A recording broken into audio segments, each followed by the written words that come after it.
Привет, друзья! Мне очень приятно, что вы заглянули ко мне в гости. И сегодня мы с вами приготовим хрустики. Многие их называют хворостом, а по-итальянски их называют фраппе или кьяккере. Это печенье из тонкого теста, жареного во фритюре. Готовится просто, а получается румяный, нежный и хрустящий десерт.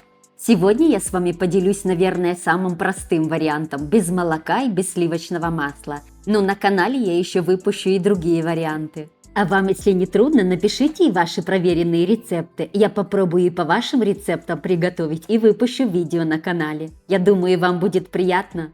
Ну а сейчас пойдемте готовить. И для этого рецепта нам понадобится 3 яйца, 1 столовая ложка сахара, 1 пакетик ванильного сахара, щепотка соли, 1 столовая ложка водки, рума или коньяка и мука. Первым делом разбиваю в посуду яйца.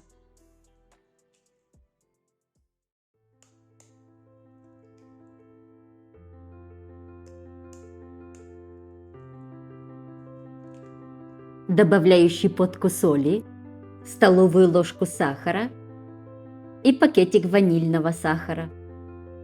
И сразу добавляю столовую ложку коньяка. И хорошенько все перемешиваю. И затем постепенно добавляю муку.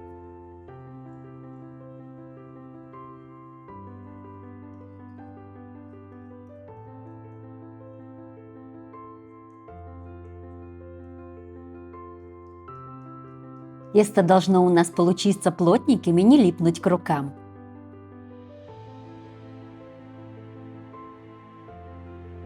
В конце я тесто замешиваю руками.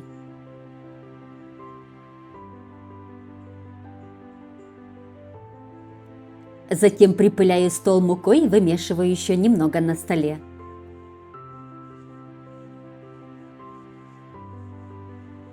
И у нас получается вот такое плотненькое тесто.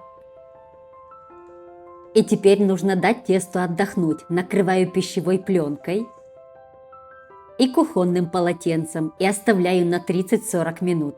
И пока тесто отдыхает, я наливаю достаточно масла в глубокую сковороду. Хворост нужно жарить в рафинированном растительном масле без запаха. Я наливаю примерно 1 литр масла. Затем в блюдо я стелю бумажное полотенце, чтобы впитывалось лишнее масло. Прошло 30 минут, отрезаю половину теста и раскатываю в тонкий пласт. Тесто на хворост нужно раскатать очень тонко, практически до прозрачности. Идеальная толщина 1-2 мм. Если вы сможете раскатать так тонко, то ваш хворост будет хрустящим, воздушным и пузырчатым.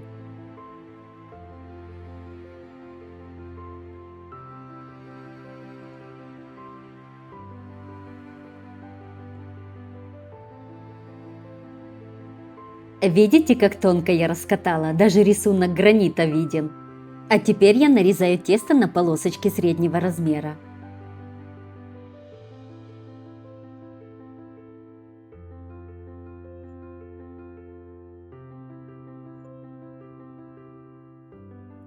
Примерно так. А теперь эти полосочки разрезаю по диагонали на кусочки поменьше.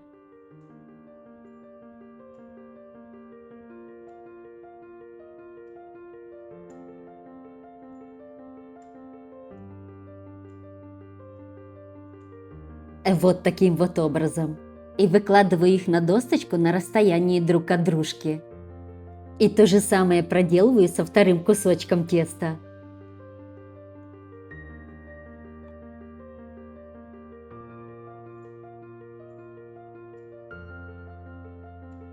И теперь приступаю к жарке. Чтобы проверить, если масло нагрелось до нужной температуры, я опускаю кусочек теста. И если он сразу всплывает и вокруг появляются пузырьки, можно жарить.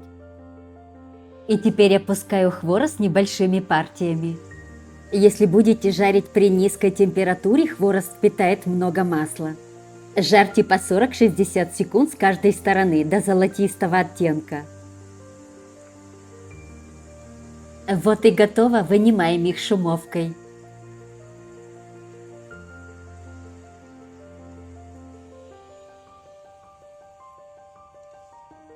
Видите, масла для жарки должно быть много, чтобы хворост плавал в нем свободно. И не опускайте жарить слишком много хвороста, чтобы они оставались ровненькими и чтобы температура масла не снижалась.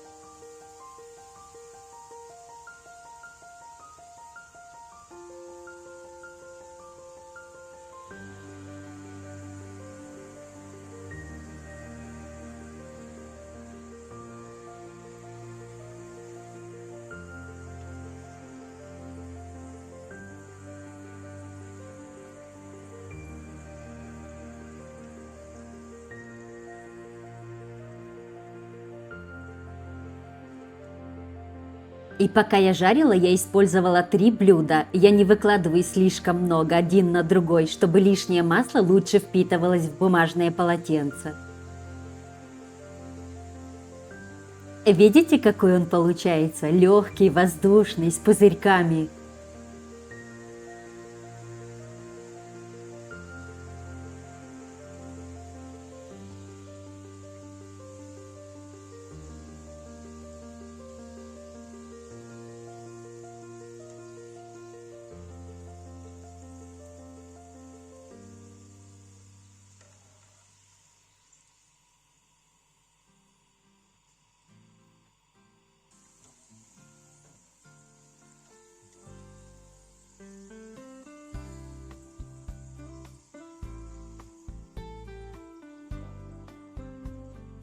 И вот такой всем знакомый с детства десерт мы с вами сегодня приготовили.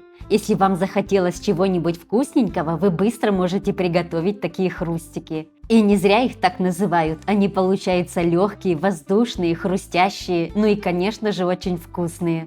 И в конце посыпаем их сахарной пудрой.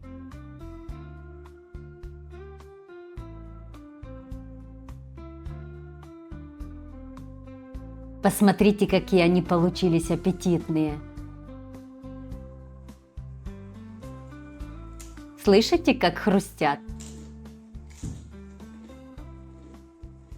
Очень вкусно. Так что ставьте пальчики вверх и подписывайтесь на мой канал, и мы с вами обязательно встретимся в следующем видео. До скорой встречи!